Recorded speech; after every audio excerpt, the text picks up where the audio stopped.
രാജ്യമാണ് global chemical സിസ്റ്റത്തിന്റെ centre. അപ്പോൾ പ്രൊഡക്ഷന്റെ 50% ഇവിടെയാണ് നടക്കുന്നത്. നമ്മൾ സംസാരിക്കുന്നത് ചൈനയെ പറ്റിയാണ്. ചില ചൈനീസ് ട്രേഡ് റെസ്ട്രിക്ഷൻസ് കാരണം സപ്ലൈ ഗ്യാപ്പ് ഉണ്ടായിട്ടുണ്ട്. ഇപ്പം ഡിമാൻഡ് സ്റ്റേബിൾ ആയിട്ട് നിന്നുണ്ടെങ്കിൽ ഇന്ത്യൻ പ്ലേസിൽ ഒരു ഓപ്പർച്യൂണിറ്റി ആയിട്ട് മാറും എന്നുള്ളത് നമുക്ക് നോക്കിയാലോ. ഫെർട്ടിലൈസർ ചെയിനിലെ ഒരു മെയിൻ എക്സാമ്പിൾ ആണ് DAP.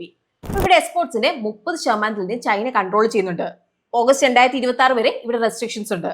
ഇവിടെ വരുന്ന രണ്ട് മെയിൻ ഇന്ത്യൻ പ്ലേസ് ആണ് പാരദീപ് ഫോസ്ഫേറ്റ്സ്, കോർമൻഡൽ ഇന്റർനാഷണൽ. അപ്പൊ ഇവർ തന്നെയായിരിക്കും ഈ ഒരു സിറ്റുവേഷനിൽ മെയിൻ ബെനിഫിഷ്യറീസ് ആവാനുള്ള ചാൻസ് ഇവിടെ കൂടുതൽ.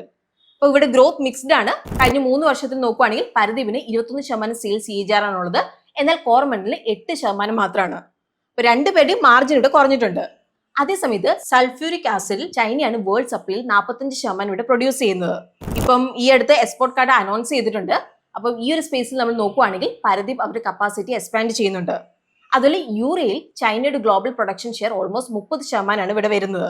അതുപോലെ തന്നെ ഇന്ത്യയുടെ ഇമ്പോർട്ട്സിലും ചൈനയുടെ ഷെയർ നമ്മൾ നോക്കുകയാണെങ്കിൽ 1/4 വരെയുണ്ട്. ഇവിടെ ചില റെസ്ട്രിക്ഷൻസ് ഇമ്പോസ് ചെയ്തിട്ടുണ്ട്. ഇവിടുത്തെ മെയിൻ ഇന്ത്യൻ പ്ലെയർ ചമ്പാൽ ഫെർട്ടിലൈസേഴ്സ് ആണ്. ഇവര് ഇന്ത്യയുടെ യൂറിയ പ്രൊഡക്ഷന്റെ ഏകദേശം 15% പ്രൊഡ്യൂസ് ചെയ്യുന്നുണ്ട്.